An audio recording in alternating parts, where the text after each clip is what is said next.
Welcome back, everyone. Ready for another deep dive. Always. Today, we're looking at vision and genetic engineering. Two things you might not think go together. Right. We've got a college textbook chapter all about how the eye works. The mechanics of vision. And we've also got some pages from a scientific text about genetic engineering. Cutting edge stuff. But the crazy part, there's a connection. One that could change a lot of lives. Yeah, it's pretty amazing. But first, we got to understand how we see, right? Right. It's kind of mind-blowing. Our eyes take in light and bam, we see shapes and colors. And movement. Don't forget movement. True. So how does the eye actually do that? Our textbook compares it to a camera. Good analogy. Light enters through the pupil, like the camera's aperture. So that controls how much light gets in. Exactly. Then it hits the lens, which focuses the light onto the retina. Ah, the retina. That's where the magic happens. Well, it's where things get really interesting. The retina is not just a screen. It's got those photoreceptors, right? Rods and cones. You got it. Rods are like your night vision. Super sensitive in low light. But they only see in black and white. Shades of gray, yeah. But cones. Cones are your high-resolution color detectors. Oh, so that's how we see color. They're concentrated in the center of the retina.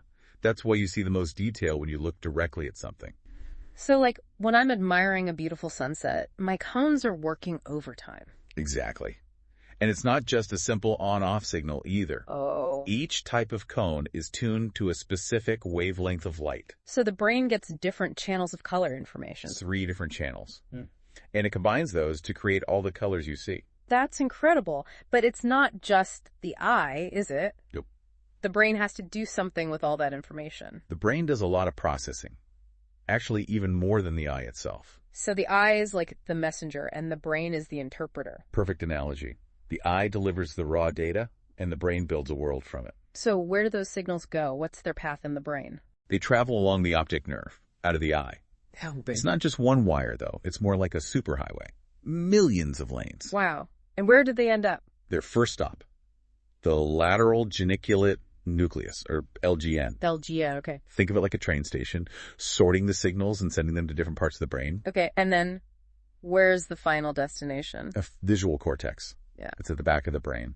That's where the magic really happens. So the visual cortex turns the signals into the images we see. Yeah. And the colors we perceive and the movements we track. It's amazing. It must be super complex. It is. And it's not just one big chunk either. There are specialized areas for different aspects of vision, like color, motion, and form. So like a team of experts. Exactly. And it's not just about processing what the eyes see either.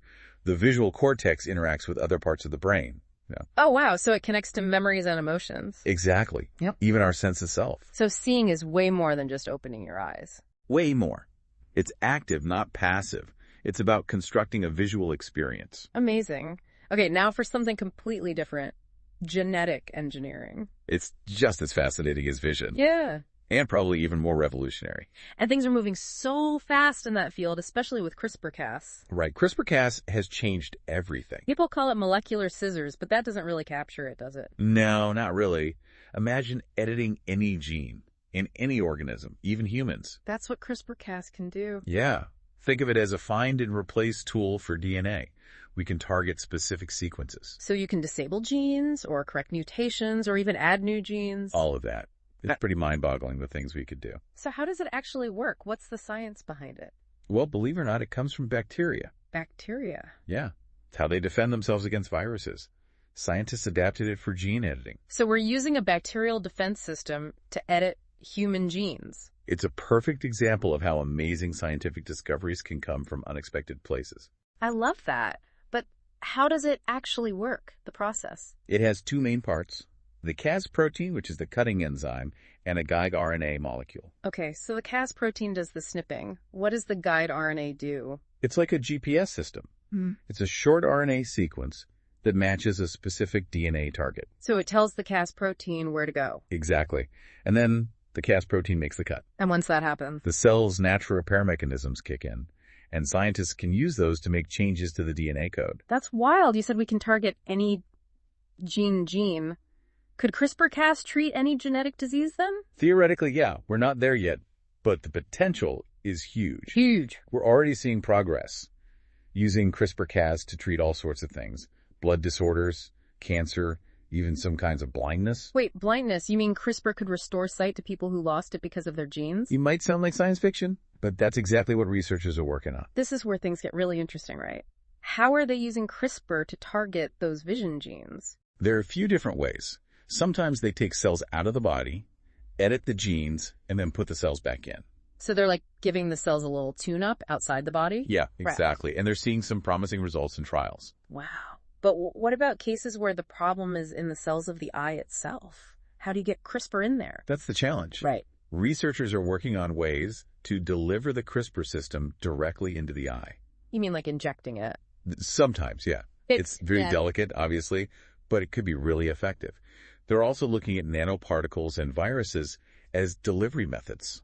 Wow. So CRISPR delivered right into the eye to fix the genes causing blindness. That's the idea. Mind-blowing. It's like we found the link between these two seemingly totally separate topics. It's a perfect example of how different areas of science can come together to create incredible possibilities.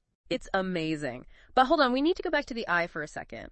We're talking about those signals traveling from the eye to the brain. What happens once they reach the visual cortex? How do they become the images we see? Now we're getting into the fascinating world of visual perception. Let's dive in. All right. So the visual cortex, like we said, is a specialized area of the brain, all about processing visual information. But it's not just one big thing. It's a network of different regions. Like a well-oiled machine, different departments all working together. Yeah, exactly. Think of it like a factory. Raw visual data comes in from the eyes, and each department in this visual cortex factory works on a different part of processing it. Okay, so what are some of the key departments in this factory? Well, one important one is responsible for edges and contours. Edges and contours. Yeah, the basic building blocks of shapes. They're essential for recognizing objects. So this department is like the outline artists sketching out the boundaries of things. Exactly. Then there's another department for processing color. Ah, right, the signals from those cones in the retina. So this is like the color specialists adding the hues and shades. Precisely. And there are departments for emotion, depth, even recognizing faces. A whole department just for faces. Yeah.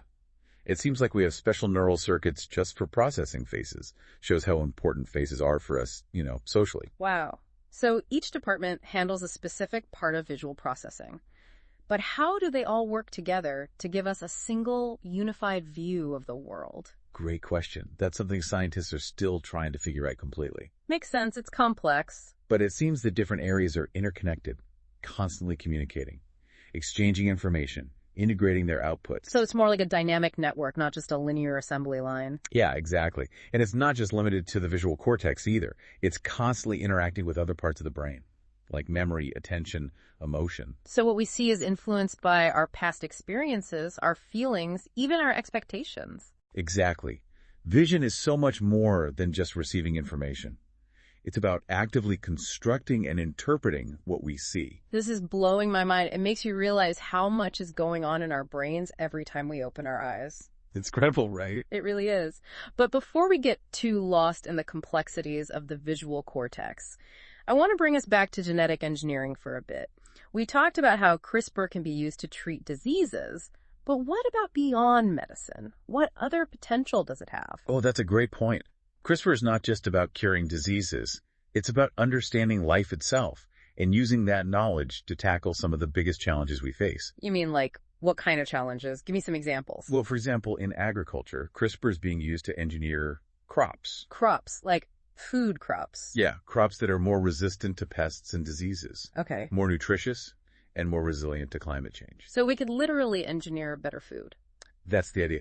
Imagine crops that need less water and fertilizer. Yeah. Crops that can grow in tough environments. And crops that are packed with vitamins and minerals. Exactly. CRISPR is making that a possibility. That's pretty amazing. It sounds like it could completely change how we produce food. It definitely has that potential. Yeah. And it's not just about making existing crops better. CRISPR could also be used to create entirely new crops. Wow. Like crops that can grow in the desert. Or even on other planets, yeah. Scientists are already looking into it. It's like something out of a science fiction movie. This is incredible. And what about other applications beyond agriculture? What else can CRISPR do? Well, in biomanufacturing, they're using it to engineer microbes. Microbes, like tiny organisms. Yeah, to produce valuable things like biofuels, pharmaceuticals, even new materials. So instead of big factories, we could use tiny microbes as factories. Exactly. Imagine making fuel from algae. Or medicine from bacteria. And biodegradable plastics from yeast. CRISPR is making these things a reality. It's a whole new era of biotechnology, isn't it? Using nature to solve our problems. Exactly. And what's even more fascinating is that CRISPR is also giving us new insights into evolution itself. Oh, how so? Well, by using CRISPR to make very specific changes to genes in living things, scientists can study what happens. So they can see how those changes affect the organism. Yes. How those changes affect its traits, its ability to survive and reproduce.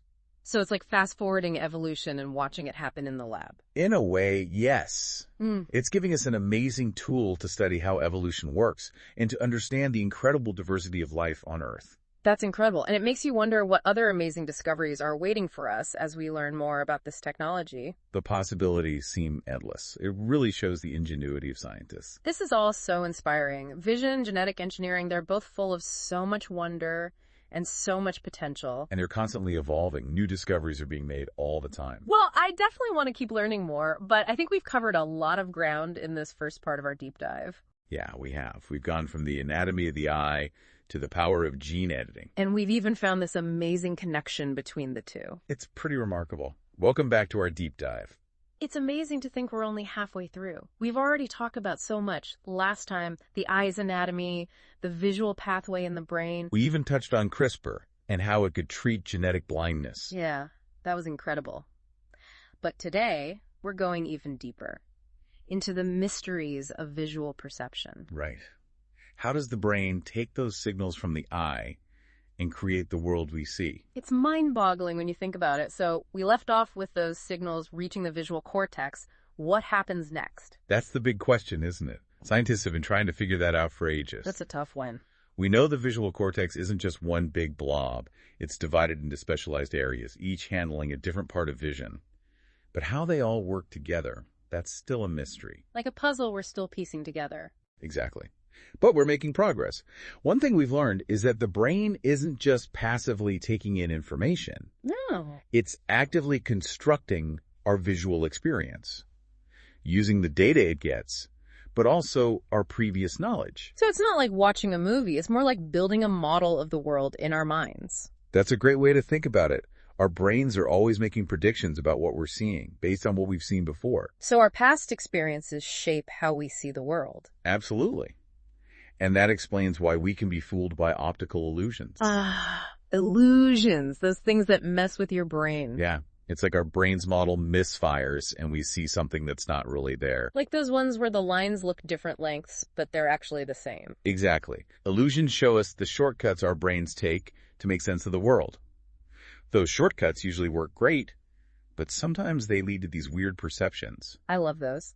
So our brains are always trying to make sense of things, even when the information is a bit messy. They're always working. And all that work is what lets us navigate our world, interact with objects, appreciate the beauty around us. Okay, back to those specialized areas in the visual cortex. We talked about them a bit, but what exactly are they doing? Well, one important function is depth perception. Depth perception, right, because our eyes only see in 2 dimensions. Yeah. So how do we see depth, that 3-dimensional world? I know our eyes are a little bit apart, so we get slightly different views. Does that help? You got it. That difference is called retinal disparity, and it's one of the main cues our brain uses to figure out depth. So the bigger the difference between the 2 images, the closer the object is? Exactly. But there are other cues, too. The relative size of objects, for example. So if we know 2 things are the same size, but one looks smaller, we know it's farther away. Right. And how objects overlap. If one thing is blocking another, we know it's in front. It's also logical when you think about it, but our brains are doing it automatically. Amazing, isn't it? And then there's linear perspective. How parallel lines seem to meet in the distance. Oh yeah, like in a painting of a road, the lines get closer together as they go farther away. That's it. Our brain uses that convergence as a depth cue, too.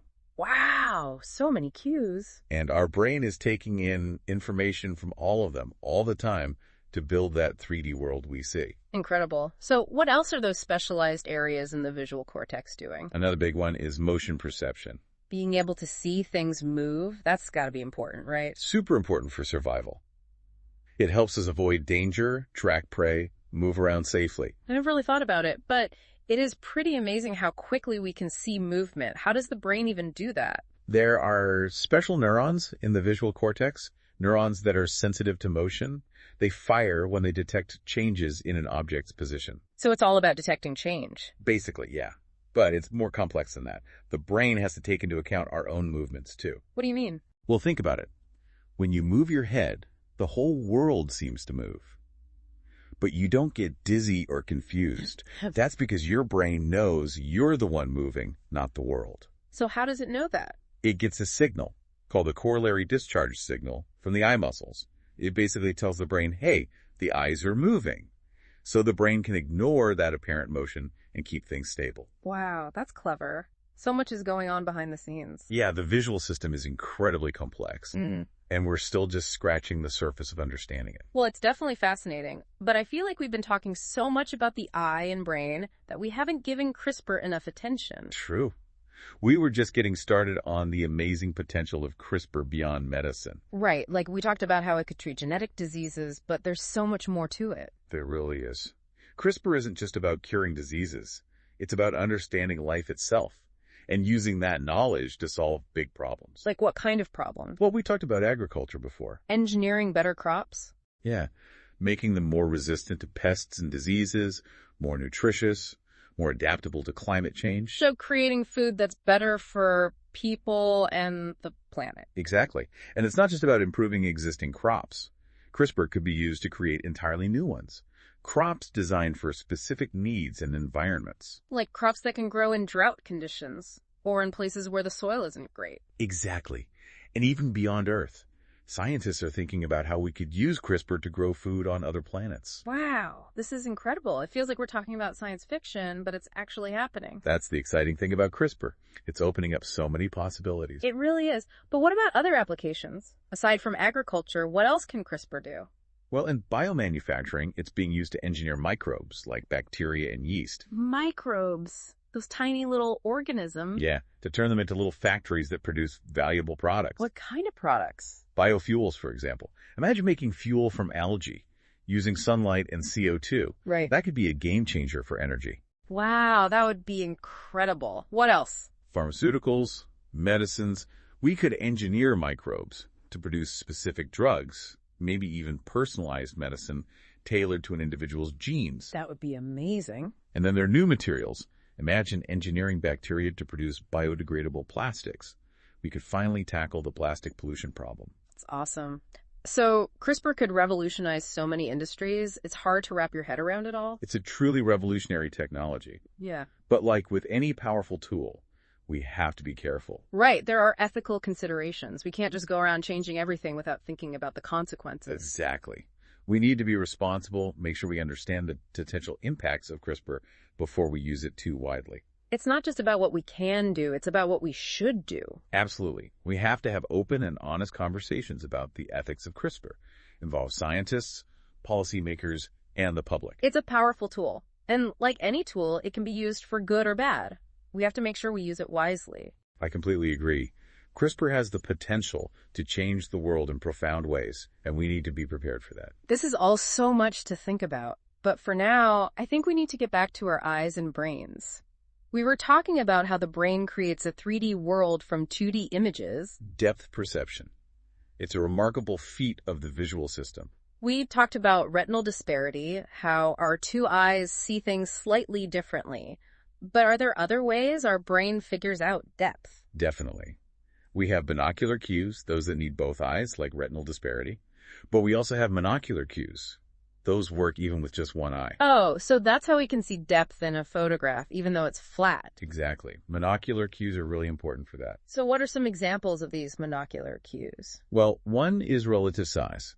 If we know two things are the same size, but one looks smaller, we assume it's farther away. Right, like cars on the road. The farther away they are, the smaller they look. That's it. And then there's interposition. That's when one object blocks another. So we know the one in front is closer. Exactly. And then there's linear perspective. How parallel lines seem to converge as they get farther away. Ah, like those railroad tracks we were talking about before. Precisely. Those are just a few examples. Our brains are using all these cues and more to create a sense of depth. It's so cool how our brains do all this automatically without us even realizing it. I know, it's amazing. Uh-huh. And it highlights the incredible power of the visual system to construct a meaningful representation of the world. Okay, I have to ask. One of the most famous is the trichromatic theory. It's based on the idea that we have three types of cones, each sensitive to a different range of wavelengths. Red, green, and blue, right? Like the primary colors of light. Exactly. So the trichromatic theory says that the brain figures out the color you're seeing by comparing the signals from those three types of cones. Okay, that makes sense. But you said there are other theories, so there must be more to it than that. There is. For example, the trichromatic theory can't explain things like color after images. Color after images, what are those? Have you ever stared at a bright color for a while and then looked at a white wall? You might see a ghostly image of that color, but in the opposite color. Oh yeah, like if you stare at red, the after image will be green. Exactly. That's a color after image. And this trichromatic theory doesn't explain why that happens.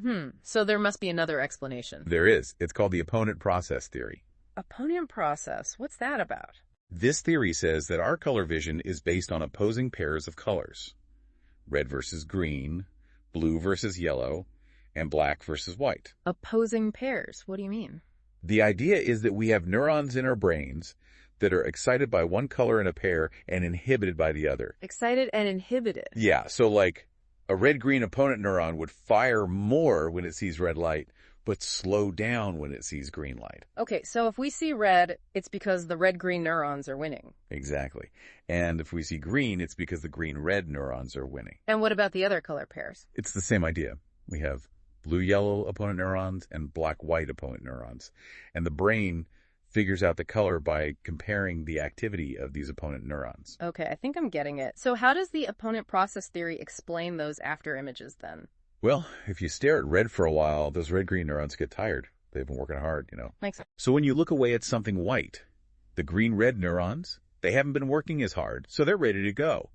And they fire more strongly, creating that green after image. Ah, I see. So the opponent process theory explains things that the trichromatic theory can't. Exactly. But that doesn't mean the trichromatic theory is wrong. Oh. Scientists think both theories are probably right, and they work together.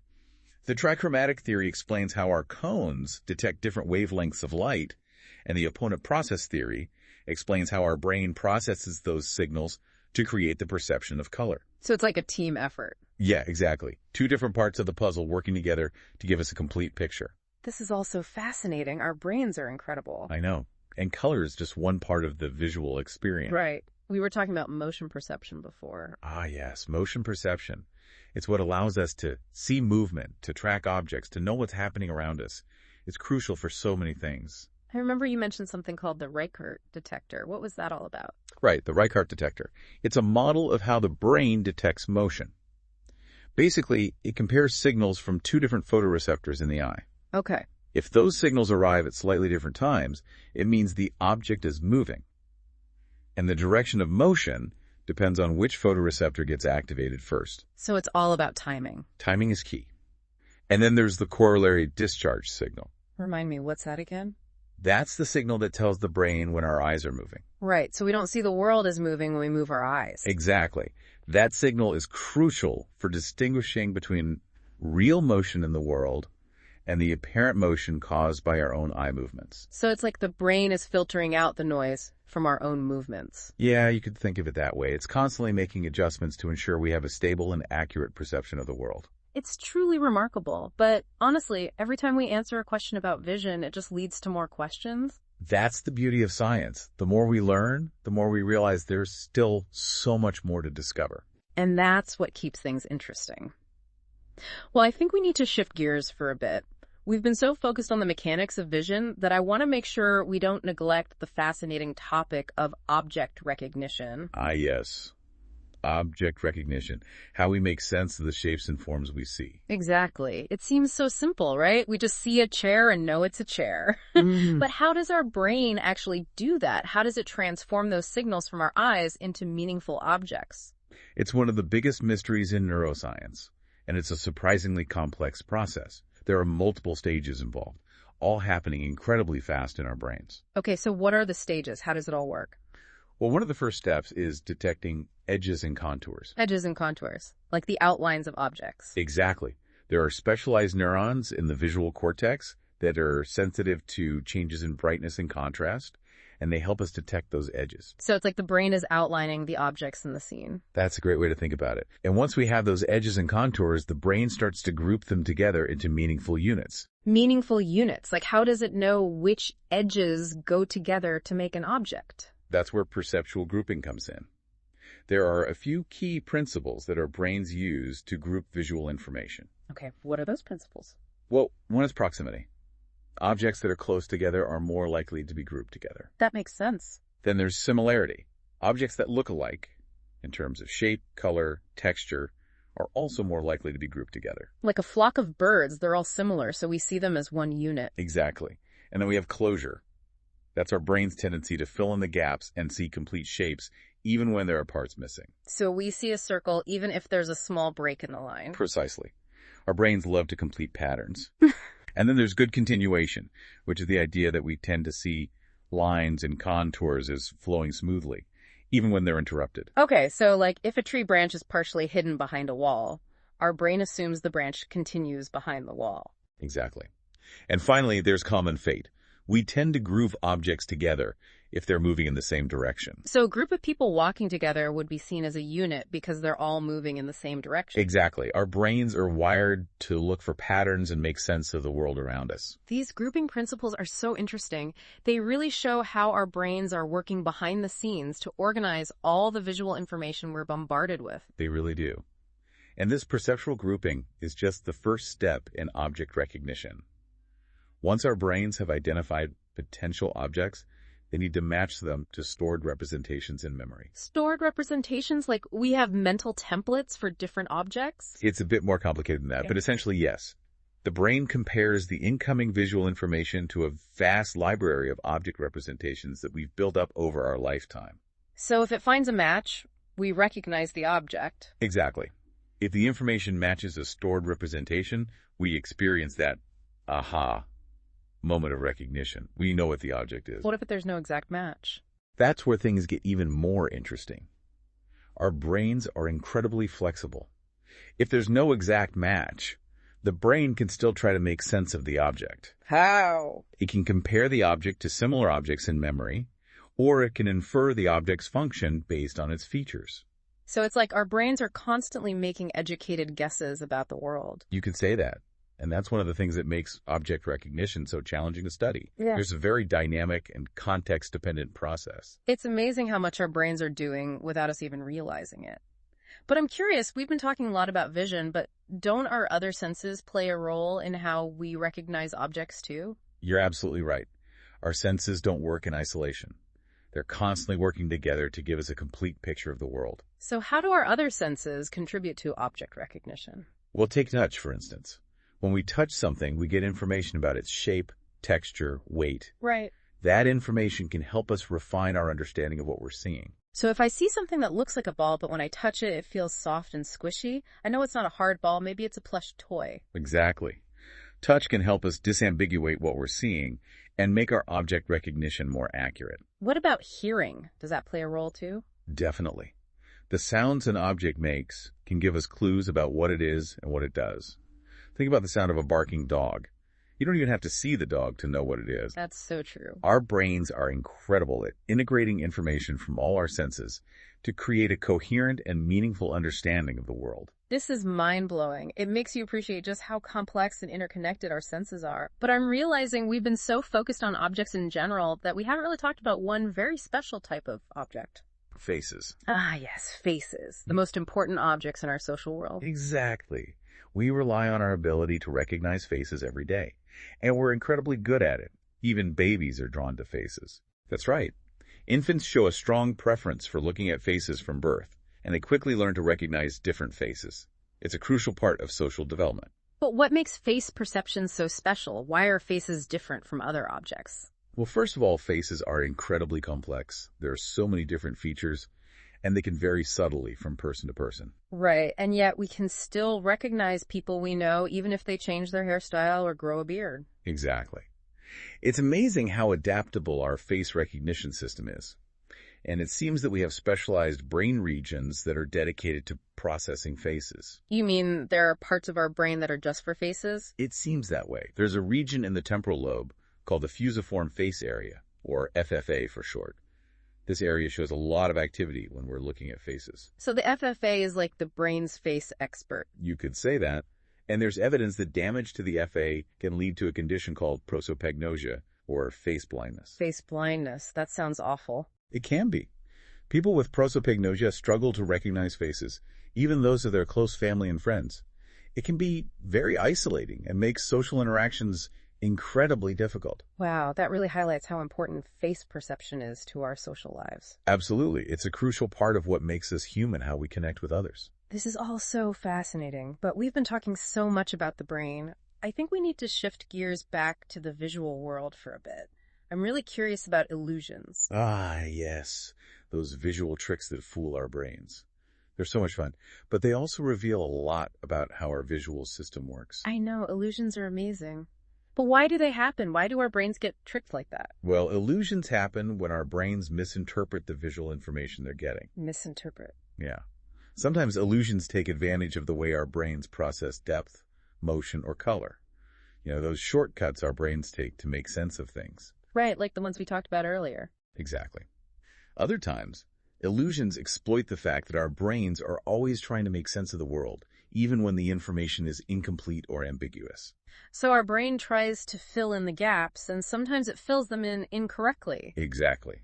And that's what leads to the illusion. Do you have any favorite examples of illusions? Oh, there's so many good ones. A classic is the Miller-Lyer illusion.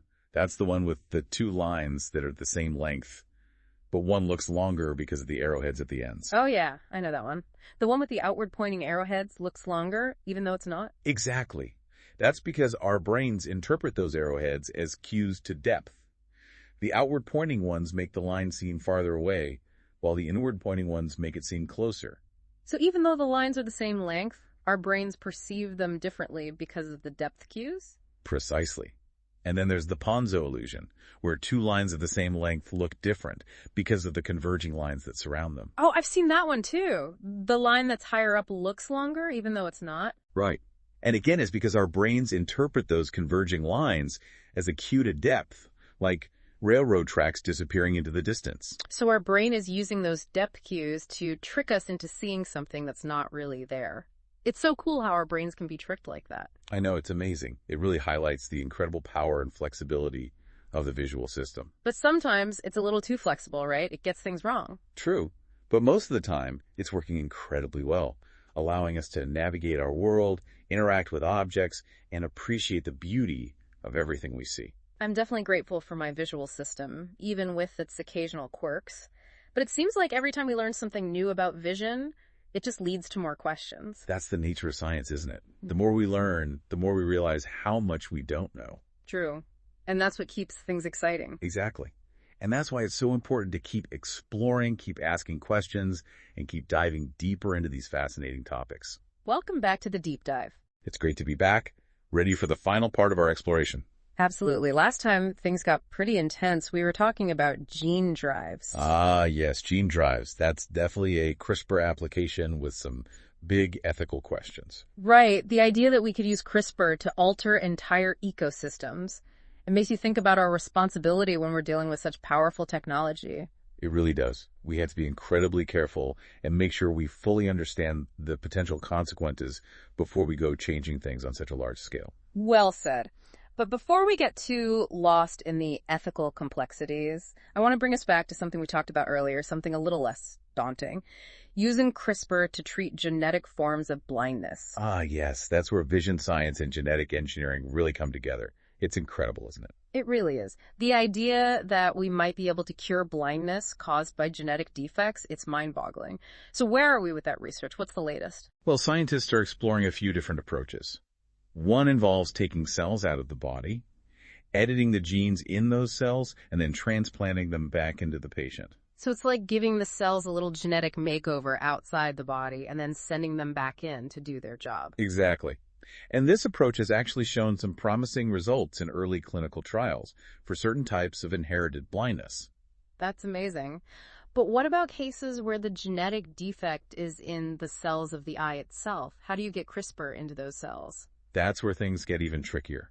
Mm-hmm. But researchers are developing ways to deliver the CRISPR system directly into the eye, so it can target those specific cells in the retina.